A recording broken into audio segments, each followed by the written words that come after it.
Bueno, estamos totalmente de plácemes porque el día de hoy tenemos al técnico Marco Antonio Pasarán, es el hiperbarista, doctor, quien está aquí con nosotros.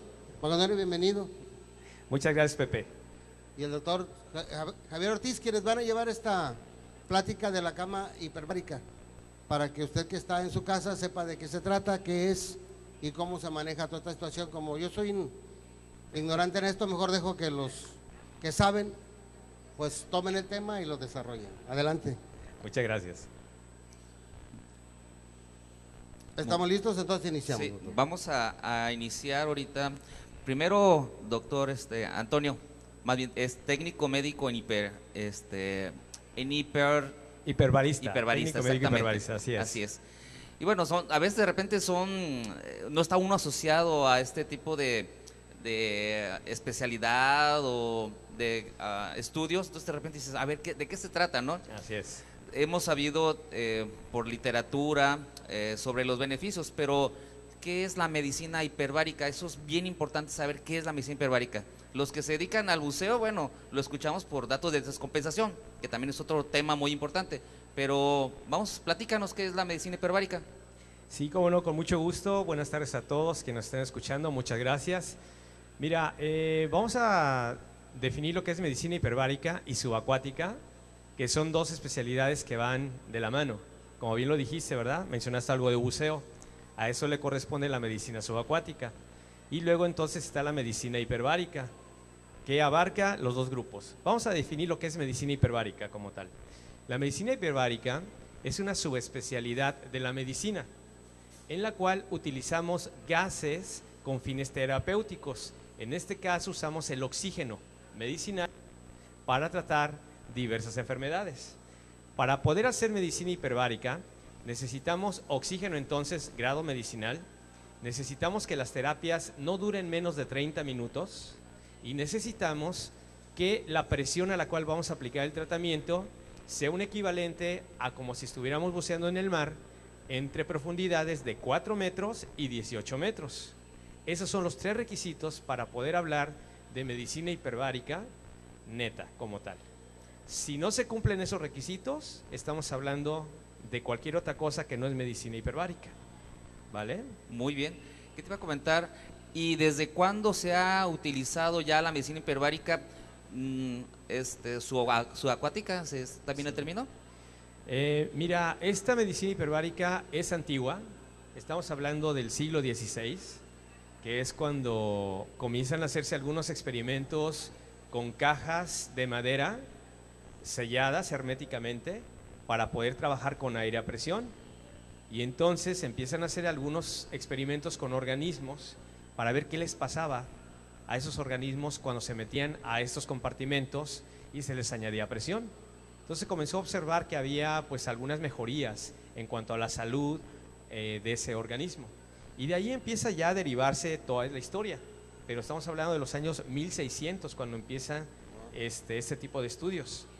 Luego ya vienen los 1700, 1800, 1900, en los cuales hay figuras científicos de renombre como Sir Robert Boyle, que pues gracias a él nos aprendemos la ley de Boyle-Mariotte, ¿verdad? En la secundaria, que nos habla del comportamiento de los gases ante la presión y el cambio de volumen cuando la temperatura es constante, que es una de las leyes tan importantes que necesitamos comprender en este medio.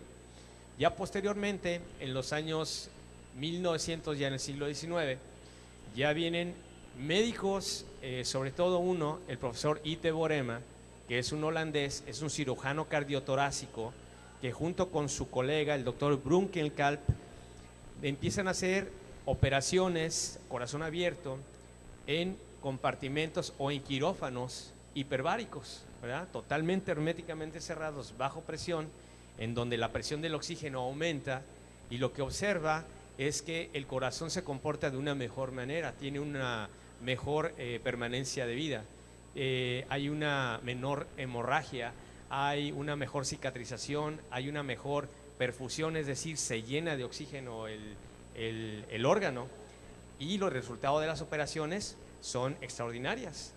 Después empieza a trabajar con lo que es la gangrena gaseosa, ¿verdad? El bichito que causa la gangrena gaseosa. Y se da cuenta que exponiendo las presiones altas de oxígeno, la gangrena se muere. Y eso da pie a que el tejido se comience a recuperar, evitando las amputaciones en algunas ocasiones. Entonces, ese es un avance muy importante. Pero la conclusión de iteborema viene en un estudio que se llama Vida sin Sangre, el cual da la pauta a que esta medicina se reconozca como medicina basada en evidencia y no como anecdótica o alternativa. Y es un estudio muy bonito en el que él mete unos cochinitos de Guinea. Primero, antes de meterlos a la cámara, les quita toda la célula roja, el glóbulo rojo, los exsanguina, eso es el término, ¿no?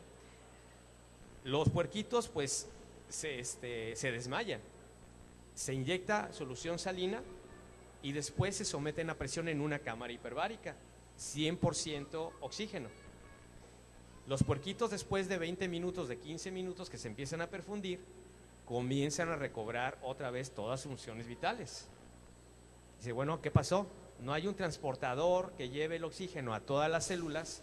¿Cómo es que estos animalitos están reviviendo? Por decirlo de alguna manera. Claro. Entonces ahí estamos hablando de que la perfusión del oxígeno se lleva a cabo a través de todo el sistema acuoso que compone más del 70% de nuestro organismo, que lo componen las células, ¿verdad? Y que a través de difusión el oxígeno va a pasar por la membrana plasmática, que va a llegar a los órganos más importantes, van a recobrar su función con el oxígeno y eso permite que el puerquito pueda chillar de nueva cuenta, que pueda caminar, que pueda hacer su vida normal. Lo chistoso es que se quedan sin pigmentación, están pálidos completamente por la falta de hemoglobina. Exactamente. Pero perfundidos totalmente con oxígeno. Eso da pauta a que el oxígeno o la medicina hiperbárica como tal se explique que a través de estos fenómenos bioquímicos pueda mantenerse la vida sin la sangre como tal. Entonces, hay casos en los que el paciente tiene una anemia muy severa, aguda, en donde utilizamos la medicina hiperbárica para poder llevar a cabo las funciones propias de esa persona, que vaya mejorando su calidad de vida. Claro. Hablan un poquito de lo que es la historia, ¿verdad? Así es. Oye, Antonio, entonces, para que todo esto se lleve a cabo, realmente hablar de la medicina hiperbárica, pues ocupamos entonces de la cámara hiperbárica. ¿Qué es la cámara hiperbárica? Porque Exacto. de repente uno puede pensar que es algo encerrado y que hay acúmulo de algunos gases. Bueno, pensamos miles de cosas, ¿no? Así de es. repente vemos muchas películas de ciencia ficción y vemos ese tipo de bolas o de túneles. Así es. Pero explícanos un poquito qué es una cámara hiperbárica y cómo funciona. Pregunta muy interesante y bien importante. La cámara hiperbárica, en donde llevamos a cabo la medicina hiperbárica, es un recipiente que es un submarino. Imagínense un submarino pequeño o grande, que tiene puertas, que tiene ventanas, ¿sí? En donde el paciente puede entrar sentado, puede entrar acostado, puede entrar uno, pueden entrar varios a la vez, donde vamos a cerrar esa puerta del submarino y luego la vamos a ir saturando con aire. En este caso, estas cámaras que estamos viendo es una cámara hiperbárica tipo multiplaza, porque pueden entrar más de 2 personas a la vez y se van a saturar o se van a llenar con aire, aire del que respiramos aquí en el ambiente, que se va purificando, que se va comprimiendo, que se va haciendo tan pesado como estar buceando en el mar. Y eso es lo que va creando la presión. Incluso podemos meter camillas. Los diferentes sistemas con los que se administra el oxígeno en una cámara hiperbárica puede ser por mascarillas o por medio de cascos. Parecen cascos de astronauta, ¿no? Sí. ¿Verdad? Y parece una nave espacial. Así es una cámara hiperbárica, ¿verdad? Entonces se llena de aire, en este caso. Una vez que alcanzamos la presión a la cual vamos a llevar a cabo ese procedimiento, el paciente puede usar una mascarilla como la que tiene por aquí este pacientito en el cuello, lista para subírsela a la cara y a la nariz y comenzar a respirar ese oxígeno. Ese oxígeno lo va a respirar durante 1 hora aproximadamente dentro de esta cámara hiperbárica. Y ahí es donde vienen las bondades y maravillas y beneficios de la oxigenación hiperbárica. Pero la cámara hiperbárica es muy importante para llevar a cabo la medicina hiperbárica. Si no tengo una cámara hiperbárica, pues no puedo hacer medicina hiperbárica, ¿verdad? Pues eso es, de repente uno ve esas imágenes, ¿puede tener algo de temor estar dentro de una cámara hiperbárica? Bueno, alguien que tenga, por ejemplo, yo ahí voy, que sea claustrofóbico, ¿verdad? Que diga, no, yo tengo miedo a estar encerrado. Sí, bueno, pues el claustrofobia es impedimento para poder llevar a cabo este tratamiento, ¿verdad? Y eso lo vemos en la valoración. El paciente cuando se está valorando médicamente, vamos a preguntarle qué tanto tolera estar en un ambiente confinado. Una pregunta muy sencilla. Cuando usted va a un edificio de 3 o 4 pisos, ¿por dónde se va? ¿Por el elevador o por las escaleras? No por las escaleras, claustrofóbico neto. Bueno, sí tolero el elevador, pero que suba rápido. Es un grado de ansiedad, ¿verdad? Entonces los grados de ansiedad sí los podemos manejar dentro de la cámara hiperbárica por medio de reductores de la ansiedad, que son ventanillas en la cámara, luz en el interior de la cámara, sistema de comunicación como el que estamos haciendo ahorita. Estoy hablando por un micrófono y el paciente me está escuchando, y cualquier cosa que él se quiere comunicar, basta con que hable y yo lo escucho. Tenemos sistemas de entretenimiento como pantallas especialmente diseñadas para trabajar en un medio hiperbárico, en donde les ponemos música, les ponemos una película, y el paciente se le olvida todo lo que es la cuestión de ansiedad. Son reductores de ansiedad. No, interesante, sobre todo la postura que ya nos está explicando. Bueno, él es médico. Yo soy Juan Pueblo, entonces como Pueblo digo, mira qué interesante, ya no tengo miedo. ¿Por qué? Porque ya al estar en comunicación ya se quita ese tiempo. 3 minutos nos quedan, doctor. Muy bien. Entonces, ¿quiénes son los que califican para cualquier paciente ¿quiénes Sí. son los más frecuentes en usar este tipo de...? La valoración médica es muy importante antes de poner a alguien dentro de una cámara hiperbárica. Es primordial. Si no pasa una valoración médica, no podemos poner al paciente a la presión, porque no sabemos cómo se va a comportar. Y esa valoración médica es muy importante para saber por qué razón el paciente está acudiendo con nosotros y darle la alternativa adecuada para ese padecimiento que tiene. Si le va a servir, qué bueno. Si no le sirve, entonces lo canalizamos al lugar donde se le va a brindar ese beneficio. Pero es muy importante hacer esa valoración médica. Así. Descartar todas las contraindicaciones que no me permitan llevar a cabo la terapia, como la claustrofobia, como bien lo menciona Pepe, ¿verdad? O, por ejemplo, con algún problema pulmonar, una fibrosis quística. Los fumadores, ¿verdad? Pues, te iba a Cuando preguntar, se ¿los que retiran fuman? y ya llevan un cierto lapso, años, lo ideal antes de ponerlo a presión es tomarle una placa de rayos X, una espirometría, para ver en qué condiciones está ese pulmón, para cómo se va a comportar dentro de la cámara, si le va a beneficiar o mejor utilizamos otra alternativa, ¿verdad? Otra técnica. Así es. Pero Y la evaluación es muy importante. pacientes hipertensos, Pacientes hipertensos son relativos, siempre y cuando el paciente esté controlado con su medicamento, con su dieta, con ejercicio, etcétera. Ese es un paciente controlado. o sea, Lo podemos poner.